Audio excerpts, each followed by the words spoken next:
Right, good morning everyone and welcome to this seminar in the Turning Point series of seminars about how can we shift the dial on health inequalities. This is one of a series of 7 Health and Care Futures webinars that we're running as part of Turning Point's 60th birthday. And thank you ever so much for joining us. Do look too at the rest of the programme, and there are some really great webinars, this morning being one of them. It's part of our 60th year reflections on where we are with social care and indeed where we go over the next 60 years. I'm Peter Hay. It's my pleasure to be the chair of Turning Point, and I'm joined today by an absolutely fantastic panel to discuss how we can achieve this shifting of the dial on health inequalities. On our panel today, we have Professor Sir Michael Marmot, who barely needs any introduction. He's Professor of Epidemiology at the University College of London, and of course, at the request of the government, conducted the strategic review of health inequality known as the Marmot Review. Following that, a number of places have picked that up. I think there are now 40 communities acting on Marmot principles and even Marmot cities. Our next panel member is Clare Wightman. She's the Chief Executive of Grapevine, Coventry in Warwickshire, a community organisation working to strengthen people, spark action and shift power. Earlier this year, she had an honorary doctorate from Coventry University in recognition of her exceptional contribution to enhancing the lives and well-being of marginalised individuals and communities in Coventry and Warwickshire.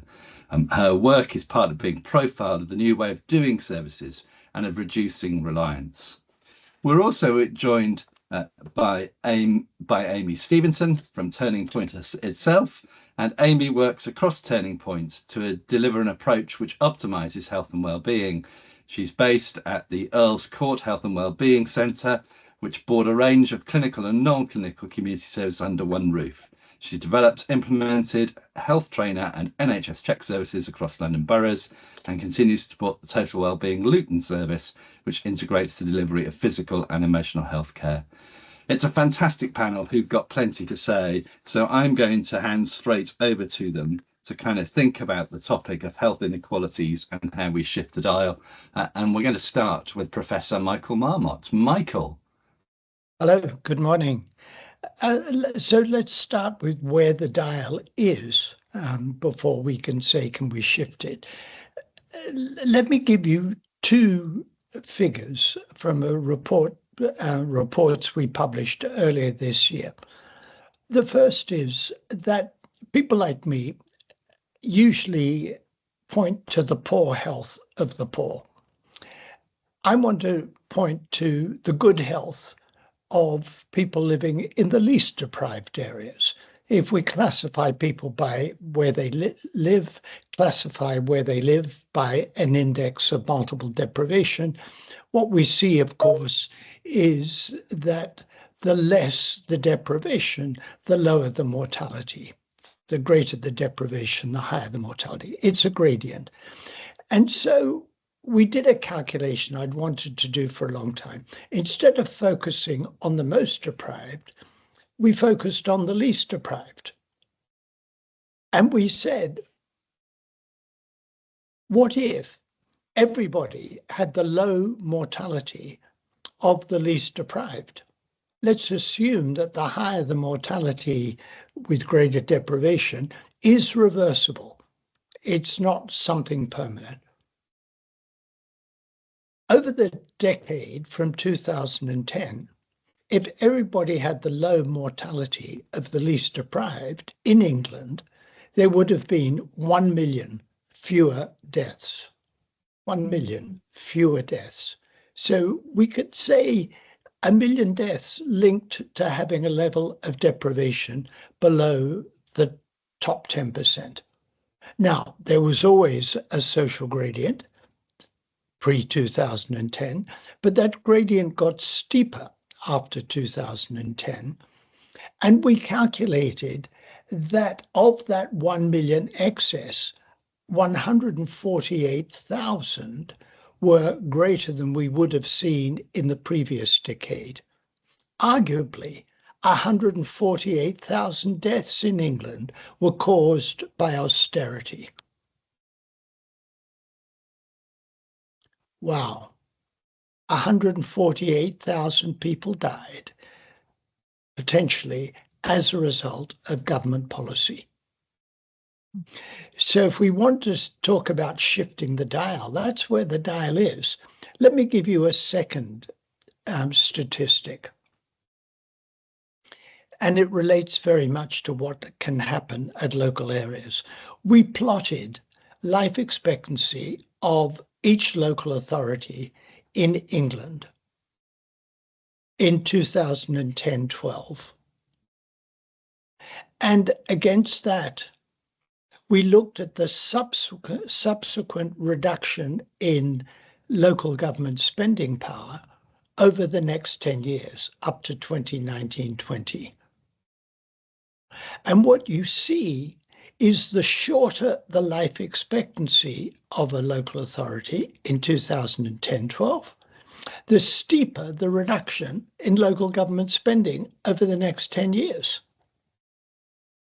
And I look at this figure, and the kindest explanation I can put on it is absent-mindedness.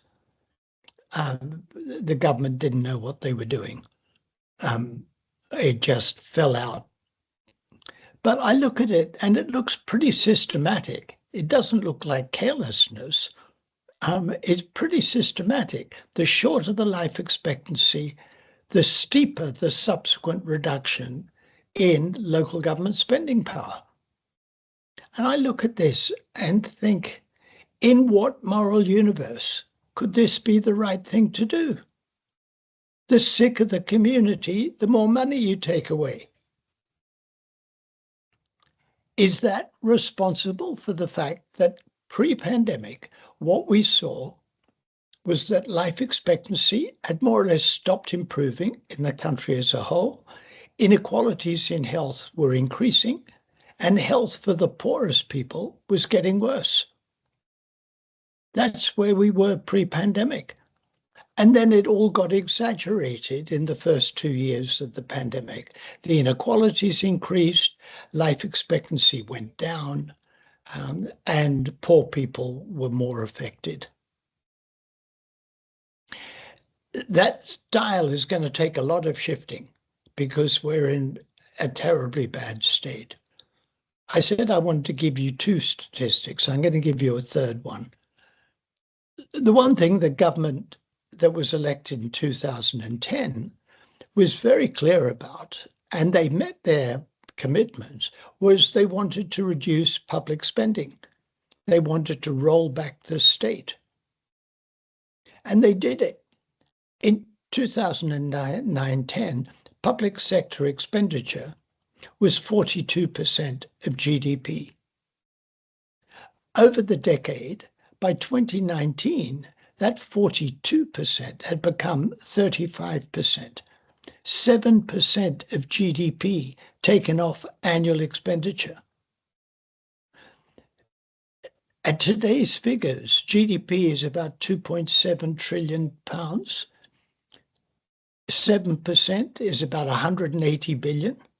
180 billion pounds a year taken off public sector expenditure. Good heavens. The Chancellor's talking about a black hole of 20 billion, maybe 40 billion. 180 billion was removed from public sector expenditure, and it was done in a regressive way. The poorer the community, the more money taken away. The poorer the family, the more money taken away. So that's where we are.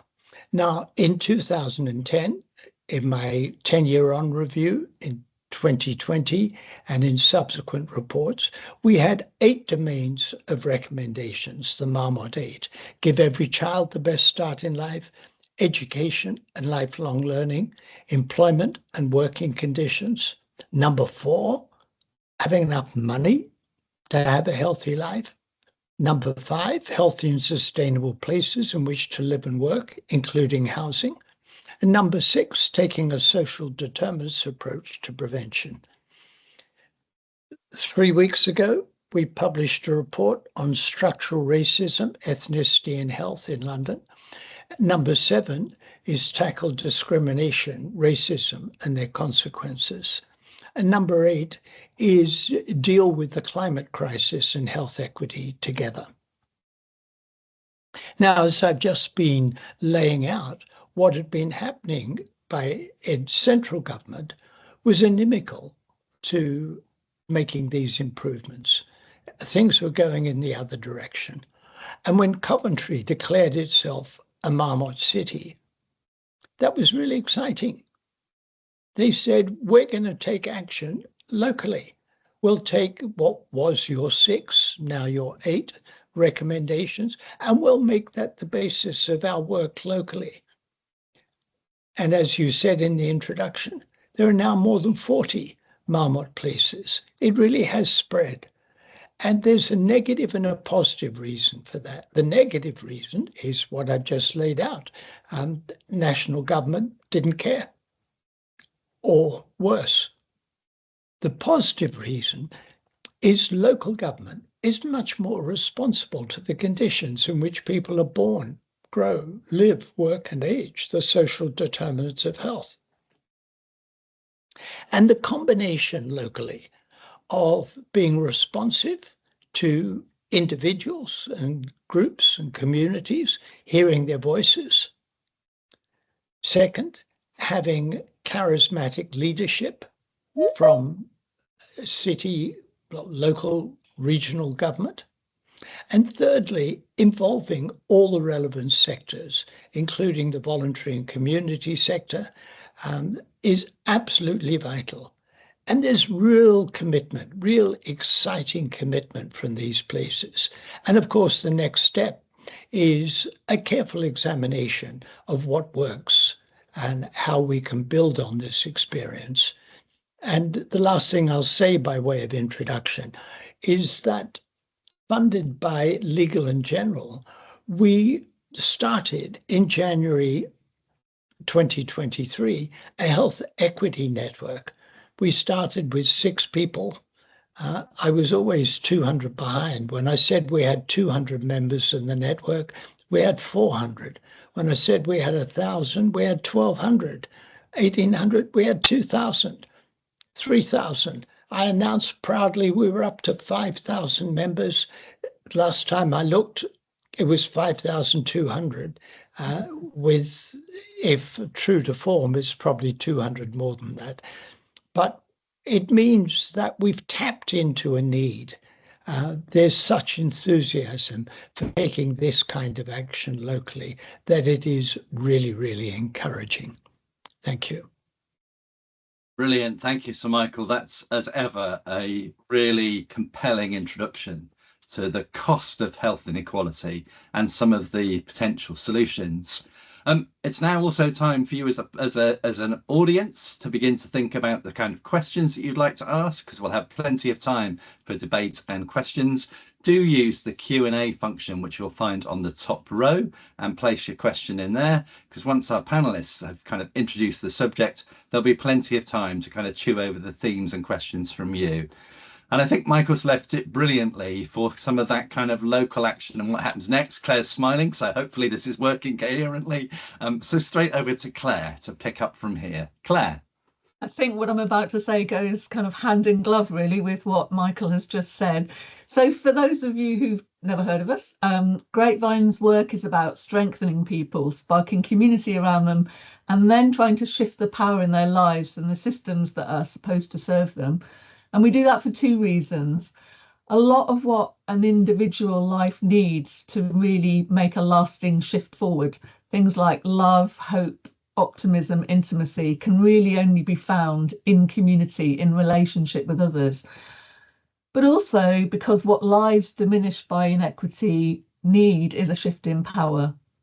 So I think health inequalities, just like any other kind of inequalities, are mainly decided by how resources and opportunities are distributed. And that's about who has power and who doesn't have power.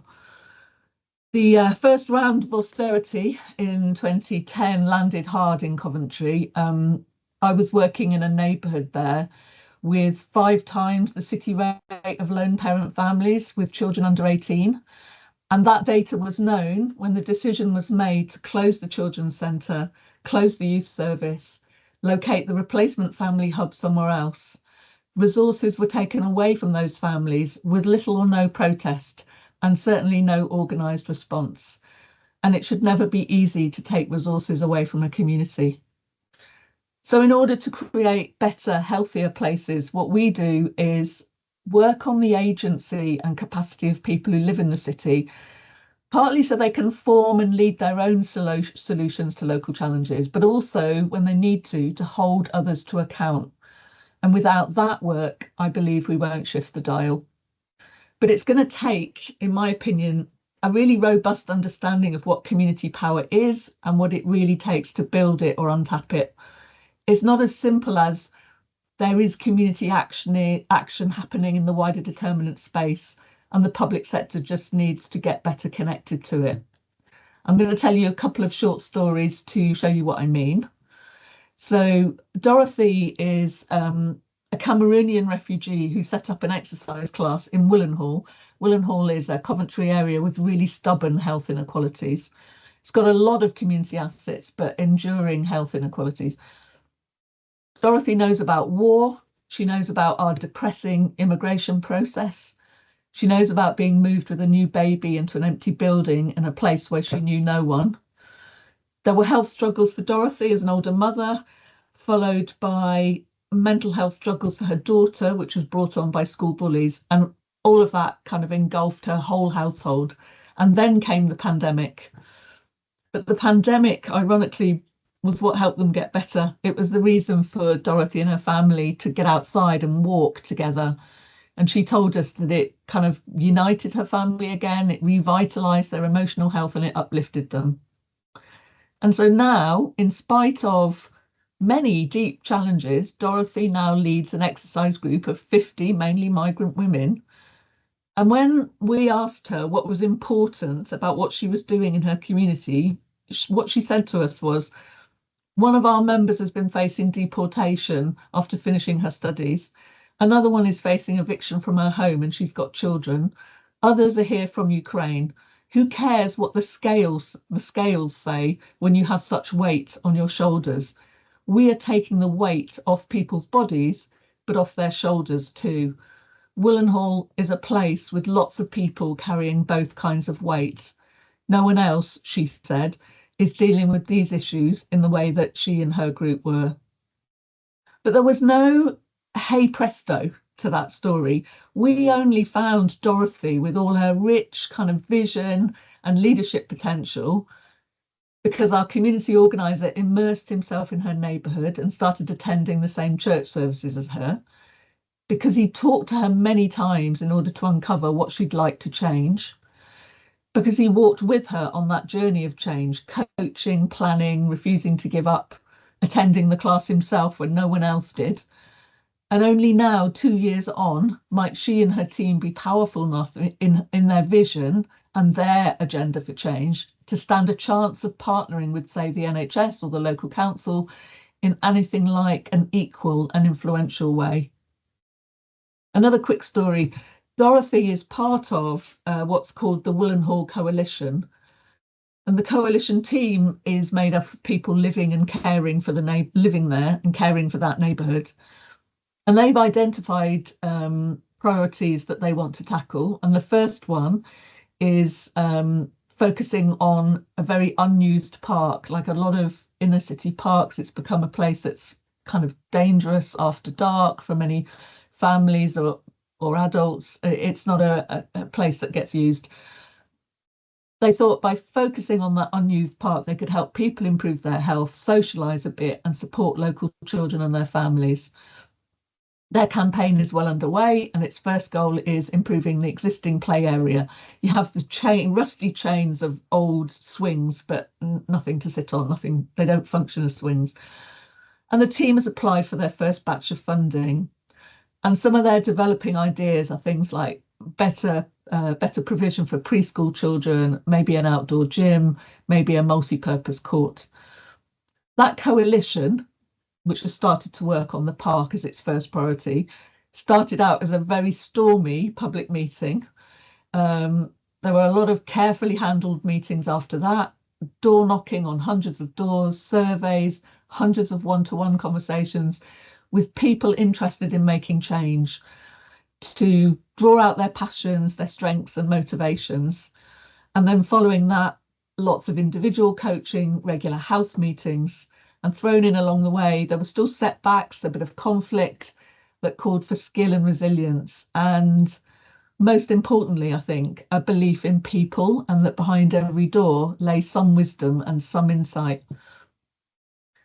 The sheer skill and persistence needed to create what you see on the surface of the stories I'm telling you is the untold story of community power. And these stories are not to say that this work is too hard.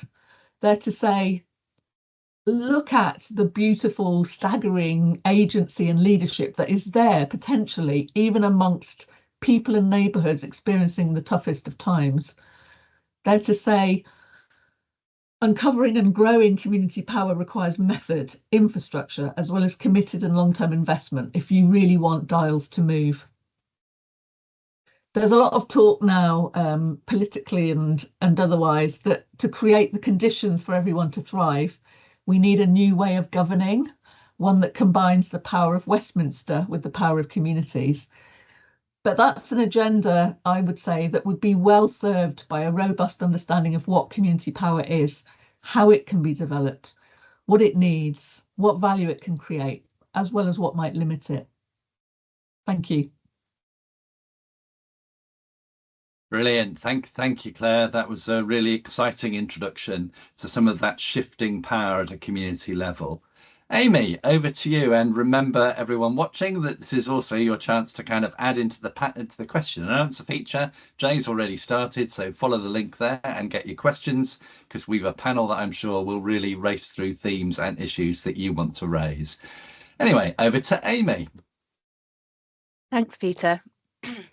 I'm inspired already by what I'm hearing, so looking forward to the discussion.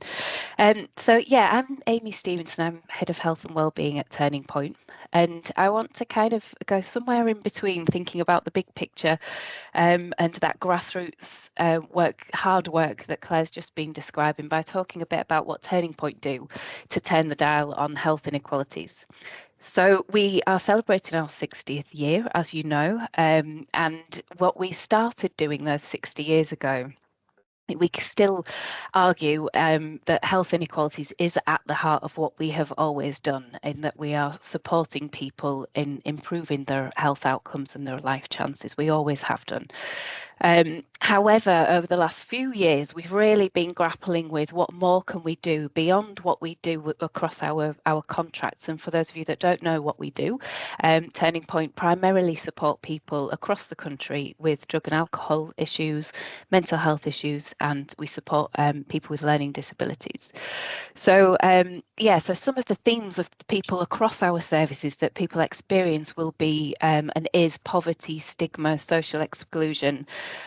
So we know we have a big role to play, and we supported at our last count of almost 200,000 people last year. So we're talking about a lot of people as well, and that's not even including our workforce, which is 4,500, including our volunteers and peer mentors. So we've been really pushing ourselves to explore what else can we do, an organisation that's providing a range of different services across different geographical areas. What else can we do to be improving health outcomes for people that access our services? So we have gone essentially down the route of thinking about a systematic approach. We developed a framework, if you like, through our health, wellbeing and inequality strategy that looks to, rather than focusing in on any particular area, which we did wonder whether it would be something that would be helpful to do. For example, one of the themes that comes up amongst our services of where there's additional support required is around employment, and we know how good work can improve life chances massively. However, what we didn't want to do is curtail some of the local nuances that is required in making sure that we're supporting local need and particular need for different groups of people. So I'm just going to talk through briefly the themes that underpin our approach within our framework that we've started to work on. We, as an organisation of our scale, there's still a lot that we need to do, but we did want to make sure that we have something that could lift and shift across our services, whether we're supporting one person in their home or whether we're supporting thousands of people a year in an integrated service across a county. So this is how we're approaching this. So first of all, we want to make sure that our workforce all understand what it is, what health inequalities are, and what it means to what determines health and wellbeing in its broadest sense. So clearly thinking about the wider determinants of health, and so that everybody can consider and understand what their role and our role as an organisation is in reducing health inequalities. So an example of this is we developed and piloted a population health learning resource that we're looking at currently at how we scale that up to make sure that alongside some of the core training that our colleagues have, there sits this constant reminder and thinking about what they can do and think about around health inequalities. And I have to say, a lot of it comes intuitively to many of our staff, as you can imagine, but we want to make sure there's consistency across what we do. Next is making sure that colleagues know what to do with that information in being confident and proactive in making every interaction count.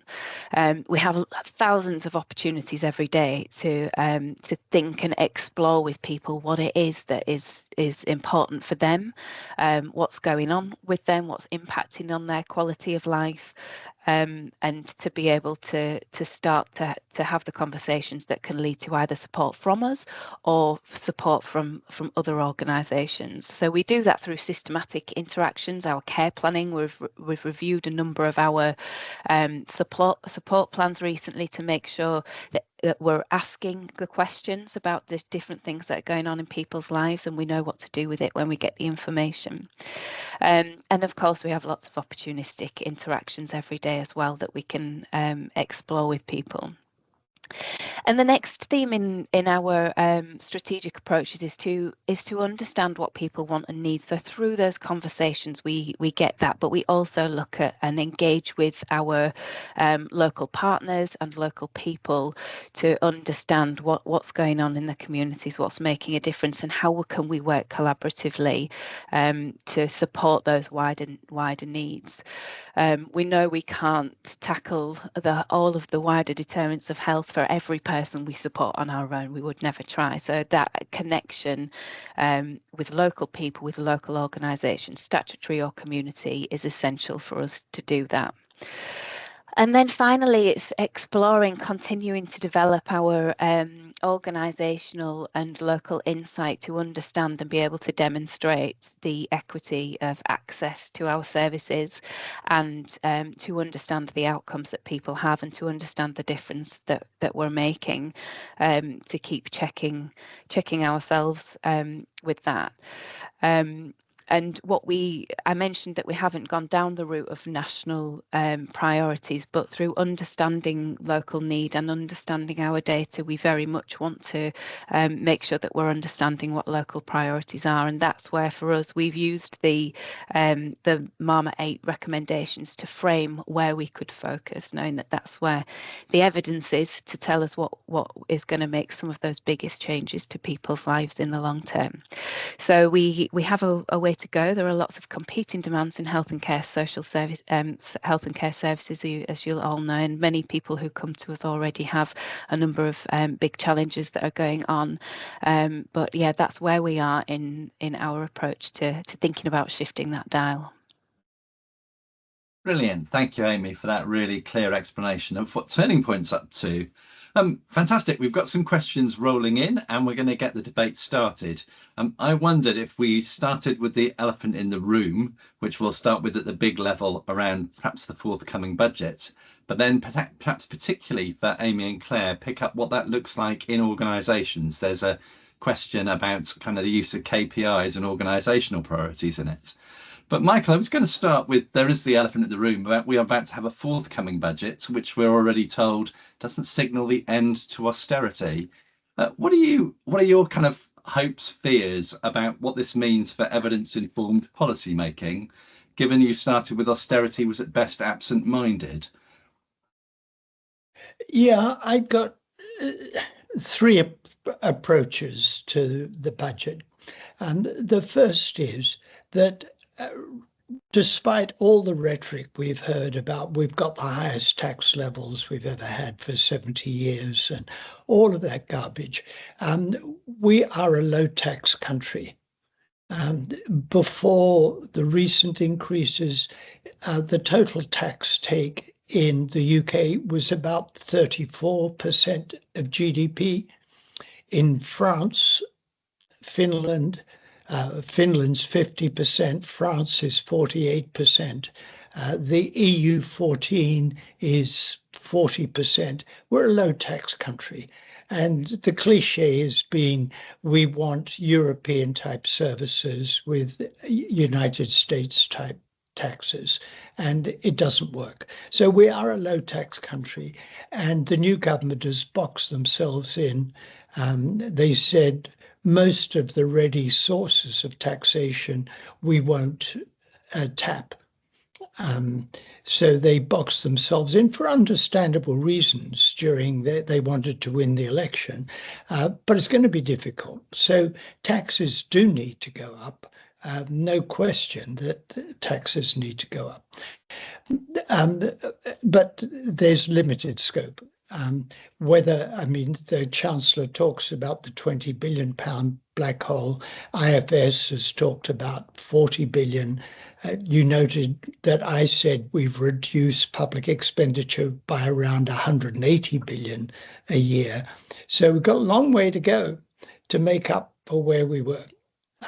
The second is that this growth of Marmot places,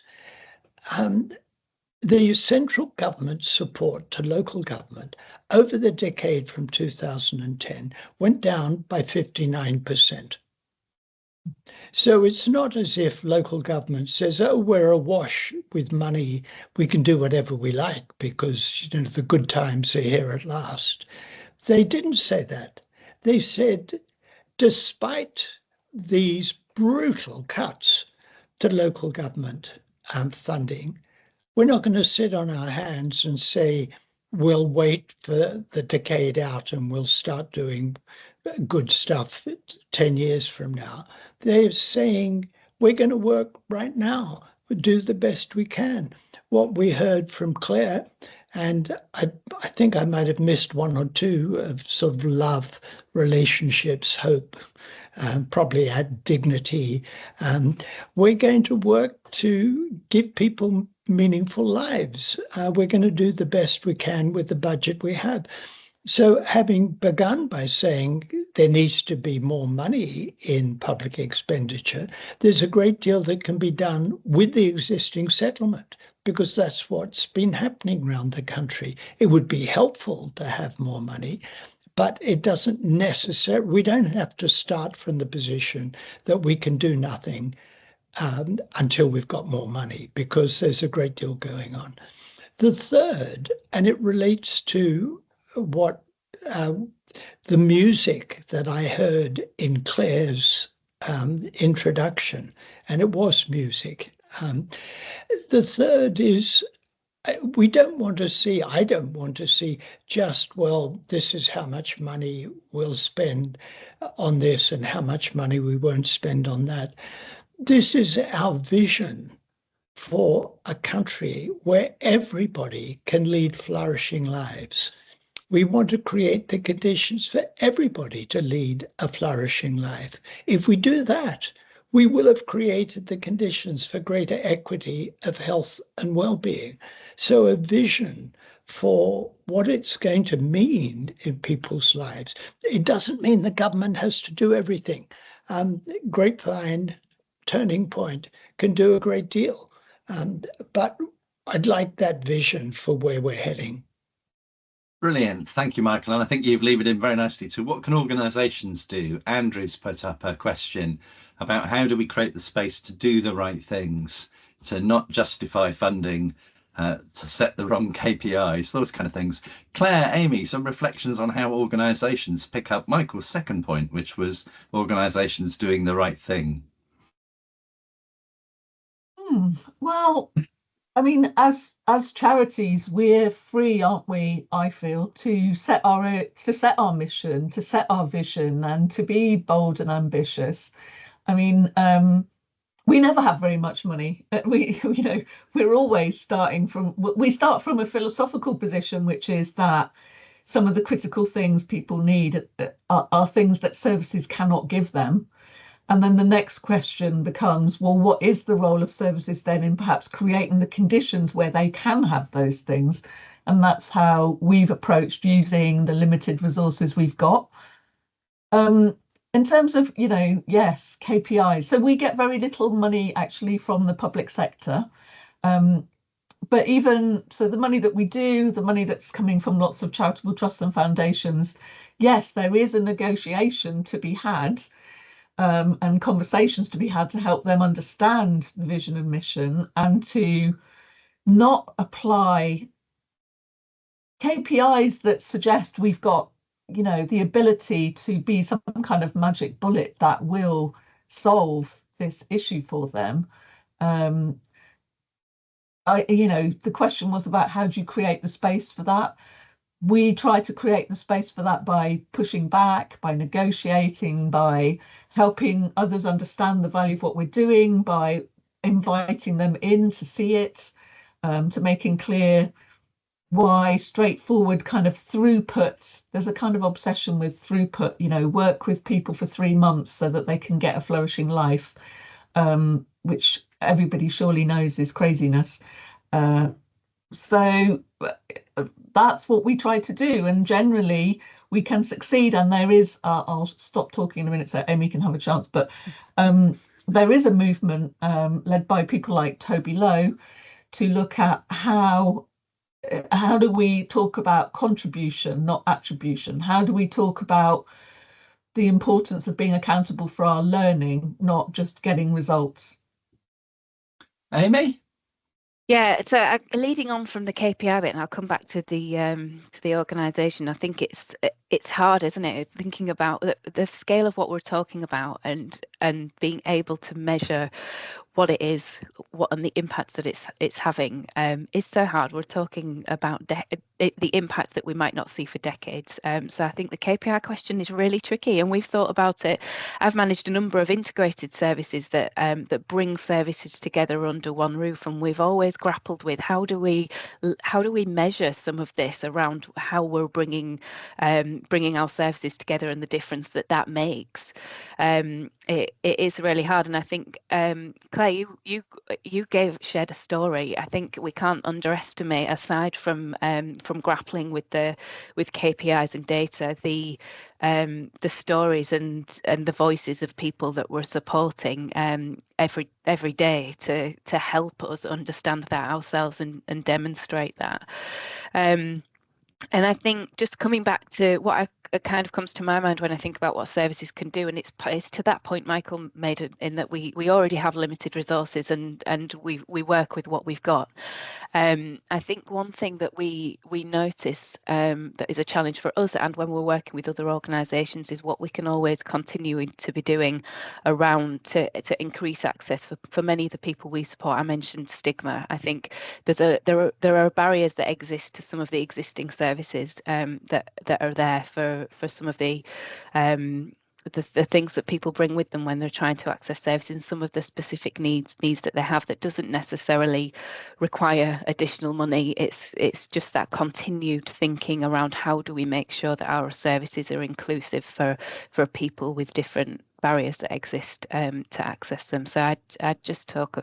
That's kind of what comes to my mind when I think about what services can be doing.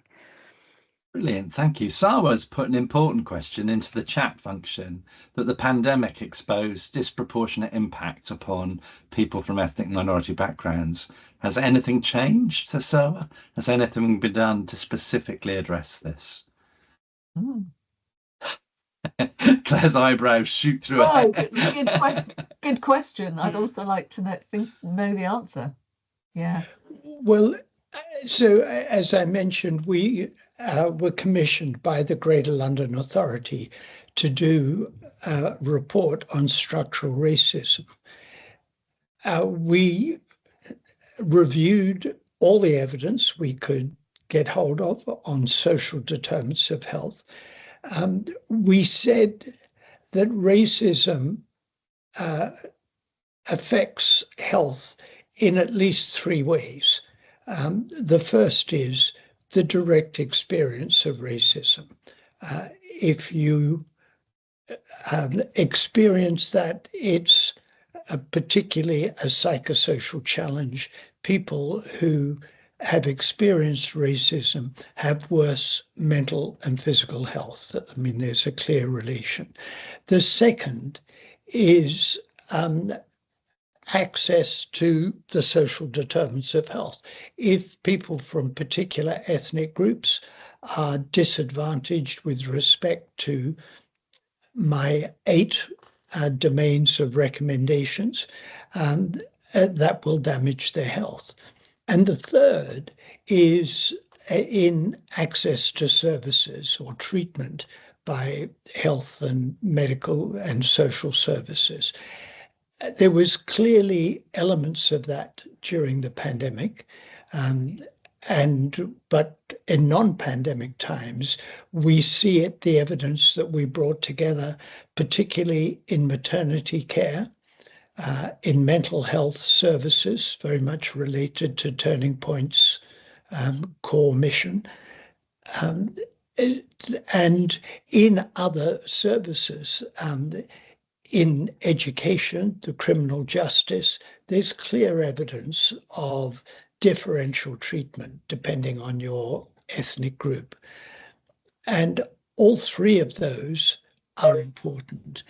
And it's an important policy issue, because if you thought, as I did for a long time, that the issue is really the second, that if you reduced poverty and inequality, you would actually deal with most of the racial ethnic disadvantages.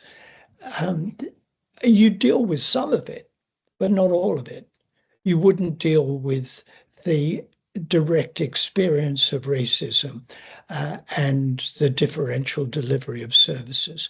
So COVID brought to the fore all of these issues. And in a way, it's no accident that we at the Institute of Health Equity took up this invitation from London after the pandemic, because we were sensitized to the issues by COVID-19. Claire, any reflections you want to add? I mean, if the question was, has there been a kind of stepped up response because people, as Michael said, sensitized to the issue, has made much more visible? I'm seeing some local action that is about empowering leaders, Black-led organisations and Black leaders. So Coventry has a cultural inclusion network working with the community provider of mental health services, and there are some striking organisations. There's one called INI, led by an African migrant to Coventry, called Last Mafuba, who's been tackling this issue of particularly the experience of mental ill health and of mental health services, particularly by Black men. So I think what I see the seeds of locally are organisations and grassroots group led by people of colour becoming more visible and more visible inside the service system than I've ever seen before.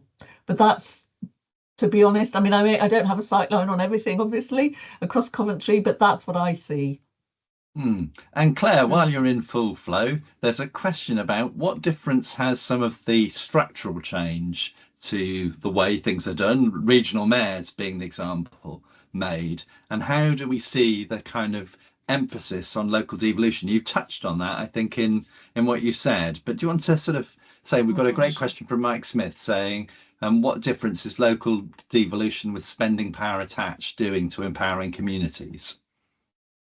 Too early to say, as the Chinese would say about the French Revolution. I don't have I don't honestly have a sightline or that or a view on it. I mean, I'm not experiencing.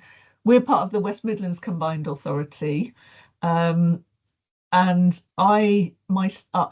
part of the community and voluntary sector in Coventry, I'm not seeing that is making a difference to how resources are kind of being spread and used and decided upon locally, not in relation, and certainly not in relation to health inequalities, maybe in relation to inclusive growth, which is a field that I'm less connected to. But yeah, I mean, I think what I was trying to say in my piece at the end is that there's much talk of participation and partnering. You know, we had the compact, the covenant with civil society launched last week.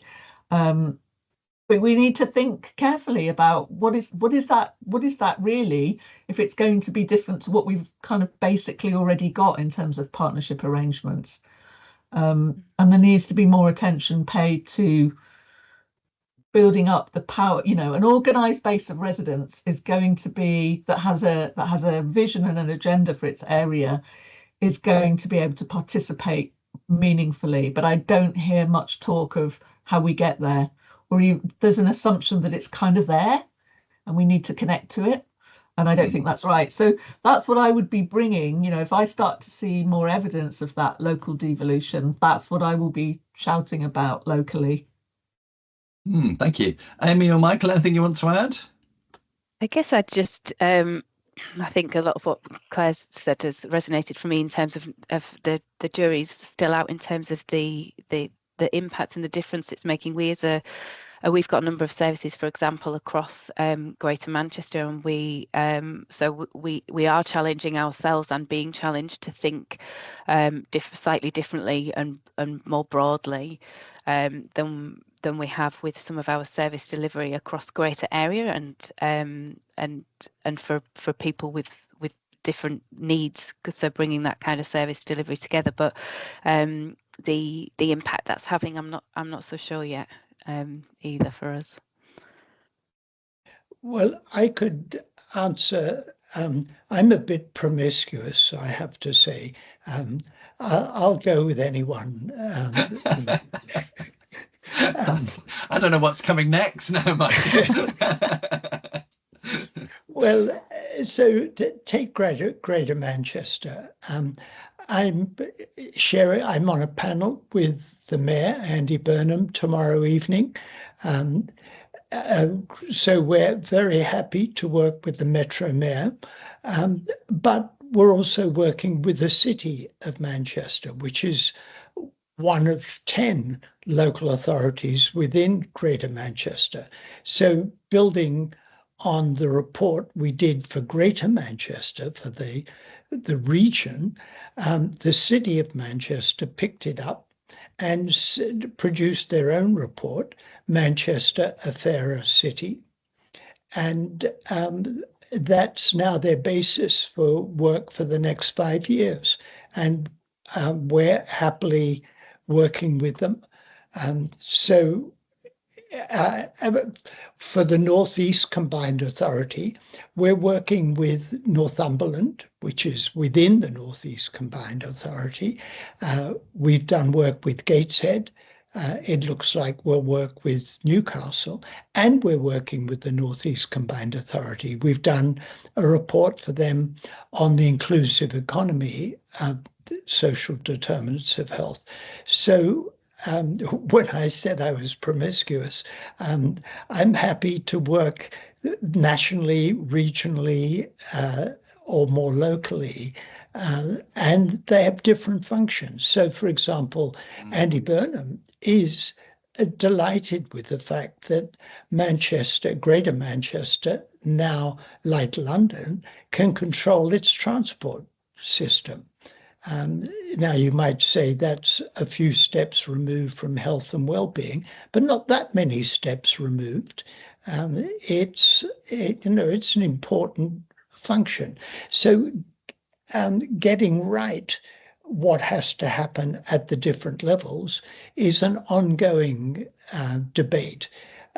But we'll work with any level that's wanting to commit to greater equity of health and well-being. So a really important part of spreading the debate and the public policy discussion, not just getting sucked into, oh, what can they do? A real opportunity to do that. Yeah. And Amy, starting with you, Alison in Somerset has asked a question about how do we reduce the stigma related to substance misuse, thinking too about employment and the state of the housing market and poor access to housing, some of those kind of reflections, really. Yeah. And I mean, reflect on a piece of work that I was involved in last year with one of our London services, where we did a piece of work to explore what's having the biggest impact on people's quality of life. This was one of our drug and alcohol services, and so much of what came out was around access to, particularly housing. Actually, that was the biggest thing in terms of access to good quality housing, but employment was such a you can hear the huge impact. We know the huge impact that employment and housing has on people who are accessing those services. And I think, there's lots of things. My mind actually goes to some of the work that Claire's been demonstrating, and some of the work that we do around involving people that we support, really to understand what some of their experiences are, to consider what can be done for us as a service provider. We need to make sure that we're being inclusive and open around stigma. But I think what we do in terms of supporting people to access other services is maintain those voices, and lots of different things, I suppose, that we can do to work with other providers to hear those voices direct, to understand what some of the specific needs might be of people we support. And drug and alcohol is a really good example, but we also, we support many people with a learning disability who have huge barriers as a result of stigma and misunderstanding very often. So I think it's as a provider within our duty to make sure that we're assisting other organisations in understanding what people's needs are, how that can be broken down, how we can increase access. So there's some of the things that come to mind, but really, really difficult, and a lot of hard work. Brilliant. Michael. Well, I just wanted to bring up to say in public what the conversations we've had with Turning Point in private have been.